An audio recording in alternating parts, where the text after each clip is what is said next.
두 번째 논찬을 시작하겠습니다. 아까 소개해드린 대로 성공회대학교 에큐메니컬 신학과 교육위원회 차도론 사제님 모시고 니케아 공의 1100주년 현대적 의미와 적용에 관한 논찬을 듣도록 하겠습니다. 새로 시작하는 것 같으니까 박수로 모시도록 하겠습니다.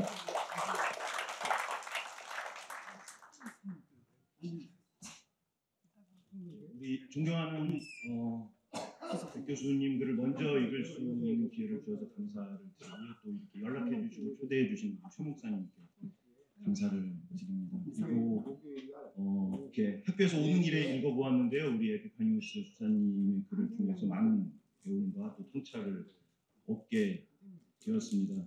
제가 논찬문 외에 또 다른 강의를 해야 되리라고는 생각을 못했습니다. 그래서 논찬문을 어떤 부분은 좀 요약하고 어떤 부분도 좀 읽는 방식으로 진행을 하도록 하겠고요. 저한테 주어진 시간이 50분 안에서 마칠 수 있도록 그렇게 하겠습니다. 저의 그 논찬문이 자료집 47쪽부터 나와 있는데요. 47쪽부터 48쪽 그리고 49쪽 위에 부분은 제가 그냥 간략하게 말씀을 드리고, 49쪽 중간부부터는 제가 조금 읽는 방식으로 진행을 하도록 그렇게 하겠습니다.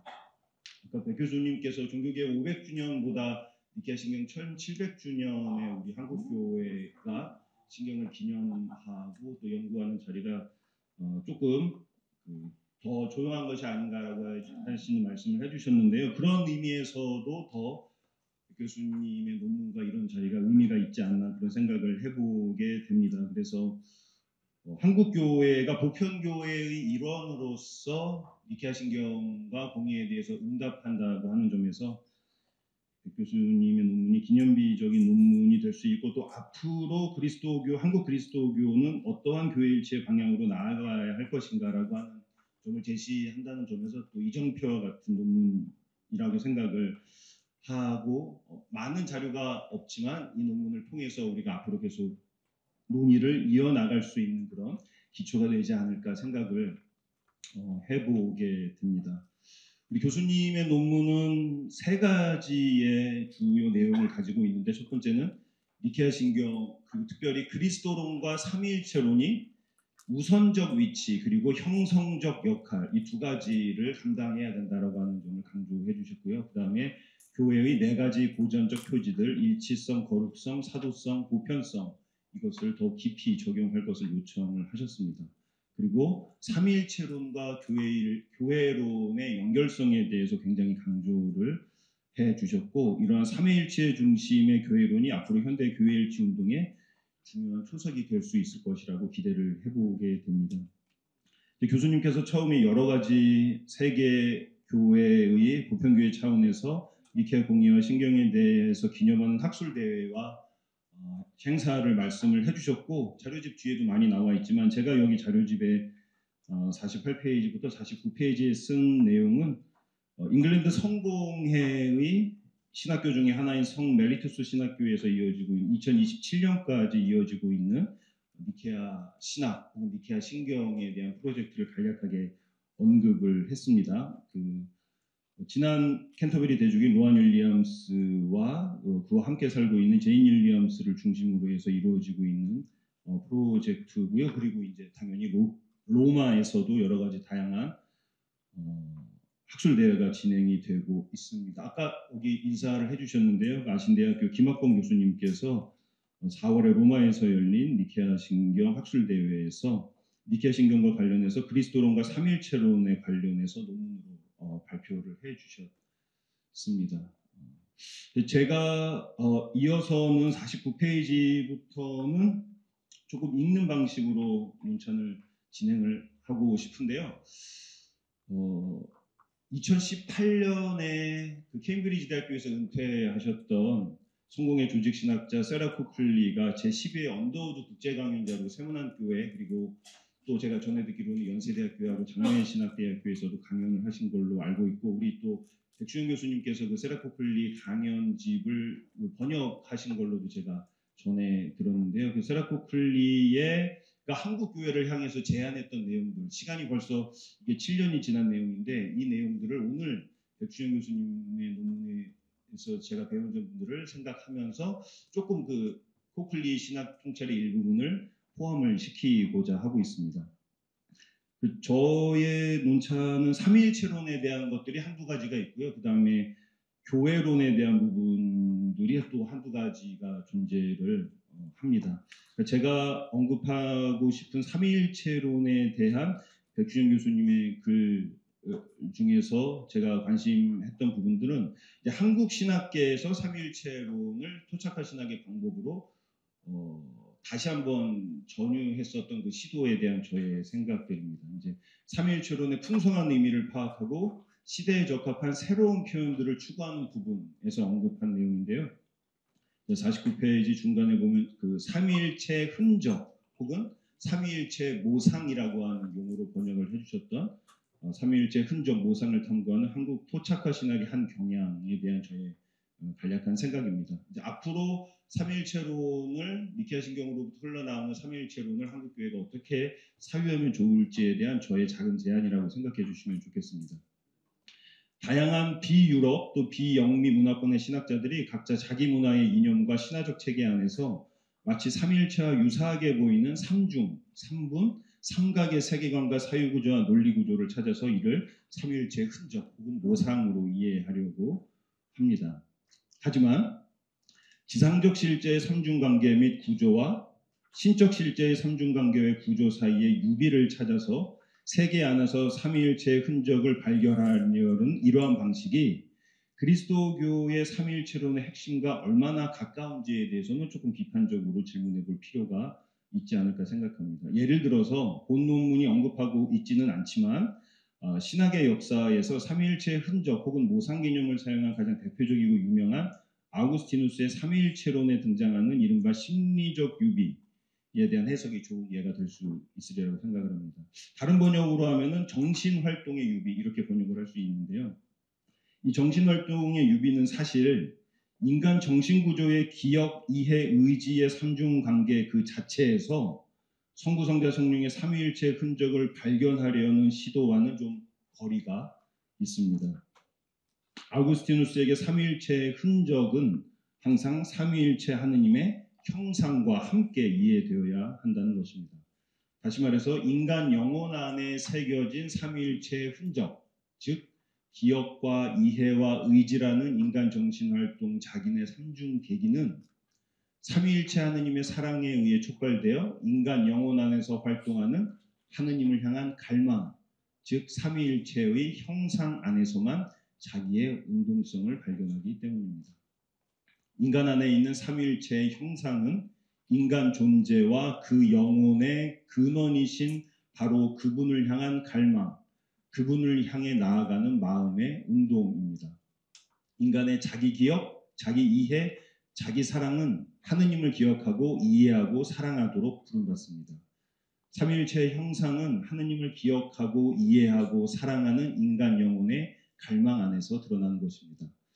아우구스티누스의 신학에서 삼위일체론과 인간론을 연결하는 흔적과 형상은 그래서 항상 함께 사유되어야 합니다. 인간 정신활동의 삼중계기는 삼위일체 하느님의 형상 안에서만 삼위일체 하느님의 흔적 혹은 모상이 됩니다. 그러므로 단순히 삼위일체와 연관되거나 유사한 세계관이나 사유구조와 논리구조 자체를 삼위일체의 흔적으로 보고 이를 다양한 문화권에서 추적하는 것보다는 그 구조가 어떠한 의미에서 인간 영혼의 역동적인 하느님 인식과 체험과 연결되는지가 또한 규명되어야 할 것입니다. 니케아 혹은 니케아 신학의 친화적인 삼위일체 신학을 독특한 문화적 자리에서 살피고자 하는 토착화 신학의 논의가 이 지점을 주의 깊게 살필 필요가 있지 않을까 생각을 해봅니다. 또 논문에 소개된 한국 토착화 신학 중의 일부는 서양의 실체 존재론과 동양의 관계 존재론이라고 하는 대립구도를 굉장히 강하게 설정합니다. 그리고 서양 사상이 상실한 것을 동양 사상이 회복시켜 줄 것을 약속하는 인상을 주기도 하는데요. 생략을 하고 넘어가면 앞으로 한국 신학이 진정한 의미의 보편성과 교회일치의 신학으로 나아가기 위해서는 동양이나 서양의 어떤 거대한 이분법에 의존하기보다는 동양과 서양을 아우르는 보편교회의 전망 속에서 동방과 서방을 포괄하는 교부의 전통을 더욱 세심하게 살피는 어떤 원천을 회복하는 그 해석학에도 주의를 기울일 필요가 있지 않을까라고 제안을 해봅니다. 그리고 이제 이어서 교회론에 대한 부분들을 몇 가지 여러분과 공유를 하고 싶습니다. 저자는 니케아 신경에서 그리스도론과 삼위일체론을 토대로 성령론이 발전했다는 점을 적절하게 강조하고 있습니다. 또 우리 백수영 교수님이 지적한 대로 니케아 신경은 굉장히 중요한 부분일 텐데요. 성령론의 항목 안에 교회론을 다룬 것으로 해석을 하고 계십니다. 그리고 저는 이 지점을 따라서 호클리의 신학을 참조하면서 니케아 신학의 핵심을 이루는 그리스도론과 삼위일체론의 우선적 위치와 형성적 역할은 성령론에 대한 적절한 회복과 함께 그 온전한 통일성에 이룰 수 있다라고 성령론에 대한 강조를 하는 호클리의 신학을 좀 이야기를 하고 싶습니다. 니케아 신경 또 니케아 콘스탄티노플 신경의 가장 중요한 특징은 그리스도론과 삼위일체론이지만 그 신경의 발전의 맥락에서 관과할 수 없는 부분은 성령의 신성에 대한 고백입니다. 호클리는 니케아 신경이 적절하고 또 정당하게도 성부와 성자의 동일 본질에 관심을 집중했으나 이것이 성령에 대한 어떤 교회의 공식적 신경이 분명히 밝혀지기 이전에 일어났기 때문에 성령을 성부와 성자의 관계를 단순히 전달하는 기차적 역할로 한정하거나 성부와 성자에게 종속시키려는 경향이 교회의 신학 역사에서 강화된 측면이 있다고 지적을 하기도 합니다. 호클리가 성부와 성자와 성령의 관계에 대한 교리 발전의 선후 관계를 좀 의도적으로 전도한 측면은 있습니다. 하지만 그녀의 의도는 성령이 단순히 성부와 성자의 관계를 전달하는 종속적 위격이 아니라 인간과 세계를 삼위일체 하느님의 생명을 향해 초대하고 인도하며 변혁하는 동일한 하느님이라는 점을 회복하자는 것입니다. 말하자면 그리스도인은 언제나 성령이 현존하고 임재하는 교회의 기도와 성사 안에서 거룩하게 되어 성자 그리스도와 한 몸을 이루며 성부 하느님께 참여함으로써만 삼위일체 하느님의 생명에 참여합니다. 니케아 신경이 고백하는 대로 생명을 주시는 성령 안에서 교회는 하나이요 거룩하고 사도로부터 이어오는 공교회로 존재합니다. 그러므로 성령은 성사적 삶 안에서 교회의 일치성과 거룩성과 사도성과 보편성을 가능하게 하는 근원입니다. 교회는 성령을 통해서 성부와 성자의 사랑과 감사의 관계에 참여하고 성령은 교회를 거룩하게 하시며 성령의 능력과 인도로 구원의 복음이 사도를 통해 이어지고 이 복음은 모든 곳에서 모든 일을 위한 가톨릭 교회를 이룹니다. 성령은 교회의 표지들을 가능하게 하는 근원입니다. 성령에 대한 교단의 차이를 넘어서 성령과 교회의 관계를 더 깊이 사유하는 것은 니케아 신학의 토대 위에서 오늘 한국 교회가 수행해야 될 과제가 아닐까 생각을 해봅니다. 저자가 지적하듯이 교회의 일치는 추상적 속성이 아니라 삼위일체적 삶 안으로 초대되고 변혁되는 역동적인 운동입니다. 저자가 말하는 것처럼 성부 하느님은 성령 하느님 안에서 우리를 부르셔서 코뮤니오, 교제에 참여하도록 부르십니다. 교회의 일치성은 어떤 추상적 특성이 아니라 삼위일체의 삶 안으로 이끌려 들어가 포함되고 초대되며 정화되고 변혁되고 참여하는 그 운동 안에서 이루어집니다. 이런 점에서 교회의 사도성, 즉 교회의 보냄받음도 성부로부터 보냄받은 성자와 성령을 단순히 본받는 것이 아니라 그 안으로 이끌려 들어가는 운동 안에서 지속이 됩니다. 그리고 마지막으로 사도성에 대한 한 가지 제안을 덧붙이면서 논쟁을 마무리하도록 하겠습니다. 이 부분은 우리 에피파니오스 수사님의 그 논지와 사실은 굉장히 유사한 부분이 있는데 저는 조금 더 이것을 철학적인 용어로 표현을 해보면 어떨까 생각을 했습니다. 에피파니오스 수사님의 논지와 이렇게 유사한 측면이 있다라고 하는 건 순전히 제 생각이기는 하지만 읽어보시면 여러분들께서 아마 생각을 해보실 수 있으리라고 생각을 합니다. 저자는 백주영 교수님은 교회의 사도성을 사도들의 안수의 물리적 연속성에만 제한하지 않고 사도들의 사상과 실천의 내용적 연속성으로 파악했습니다. 이는 종교개혁 전통에 속한 신학의 일관된 강조입니다. 교회의 사도성의 유일한 근거를 물리적 혹은 역사적 연속성으로만 환원하는 일은 그리스도의 몸된 교회의 일치를 저해하는 일이 맞습니다. 그러므로 사도성의 내용적 연속성은 교회의 표지를 이해하는 참되고 포괄적인 방법입니다. 제가 제안하는 것은 이와 더불어 오늘날 우리는 역사와 성령, 물질과 정신, 형식과 내용을 분리하지 않는 통합적 사유를 회복할 필요가 있다는 것입니다. 세계 성공의 공동체에서 교회 일치를 위한 기준으로 인정받는 시카고 람베스 4개 조항은 성서와 신경과 성사와 함께 역사적 주교직을 교회의 일치와 연결합니다. 역사 안에서, 시간 안에서, 주교직 안에서 계승되는 사도성이라는 형식은 성서, 구약과 신약, 신경, 사도신경과 니케아 신경, 그리고 세례와 성찬례라고 하는 성사라고 하는 내용을 보증하고 계승합니다. 형식적 연속성과 내용적 연속성이 서로 대립하지 않고 오히려 상호 강화한다는 점을 강조하는 것입니다. 말씀의 선포와 성찬의 거행은 그러므로 언제나 물리적인 요소를 포함합니다. 교회가 그리스도의 몸이라면 교회의 사도성은 육화, 즉 성육신의 신비와 연결되어야 합니다. 하나의 인격적 존재는 언제나 정신과 물질이 통합된 존재로서 혹은 영혼을 가진 육체로서 또는 육체로 드러나는 영혼인 것처럼 또 하느님의 말씀이 육화하신 것처럼 교회로는 육화의 신학과 연결되어 있습니다. 이것이 또한 그리스도교 예배 안에서 빵과 포도주로 대표되는 물질적 요소가 거양되고 고양되는 성찬례가 중요한 이유입니다. 무엇이 구원하는 말씀, 성서인지, 무엇이 구원받은 자의 고백, 신경인지, 무엇이 구원을 일으키는 활동, 성사인지를 보증하고 계승하는 물리적이고 인격적인 권위, 그 사도성의 권위가 희미한 곳에서 교회는 시대 정신에 순응하거나 극단화된 정치 세력과 결탁하려는 유혹에 저항할 수 있는 구심점을 상실하기가 쉽습니다. 사실 저는 이 니케아 신경을 어떤 도서관에 있는 고문서에서 뒤져서 연구하는 입장이라기보다는 주일마다 성찬례에서 고백하는 교회의 한 명의 일원으로서 작성을 했습니다. 그러면서 제가 오늘날 교회의 모습을 보면서 한 가지 안타까운 점은 교회의 이러한 보편 신경이 개인의 고백과 혹은 개별 교회의 비전 선언문으로 대체되고 있는 현실입니다.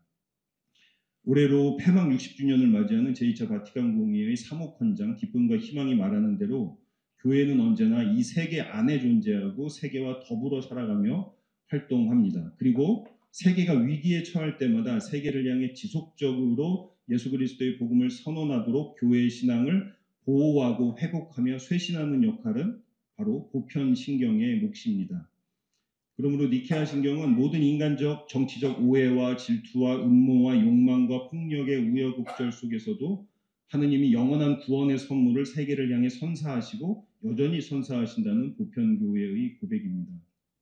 개별성, 개체성, 자기, 자아 정체성에 경도되어 있는 사회에서 또 표현적 개인주의와 자기치료요법의 문화로 점철된 사회에서 극단적 이념과 폭력적 분열이 일상화된 사회에서 교회는 오늘도 자신의 생명을 끊임없이 내어주시는 삼위일체 하느님을 우리는 믿나이다로 시작하는 공동예배의 신경 안에서 항상 새롭게 다시 고백합니다. 니케아 신경 안에 성찬교리에 대한 언어가 부재하고 있는데요. 그 이유는 아마도 성찬례가 니케아 신경이 고백되는 맥락이기 때문일 것입니다. 알베르트 슈바이처가 말했듯이 어떤 이들은 오래전부터 끔찍하게 비음악적인 니케아 신앙 고백을 지겨워하며 멀리했지만 제가 생각하기에 어떤 지루함은 충분히 견딜 만한 가치가 있습니다. 끔찍하게 지루한 음찬을 들어주셔서 감사합니다.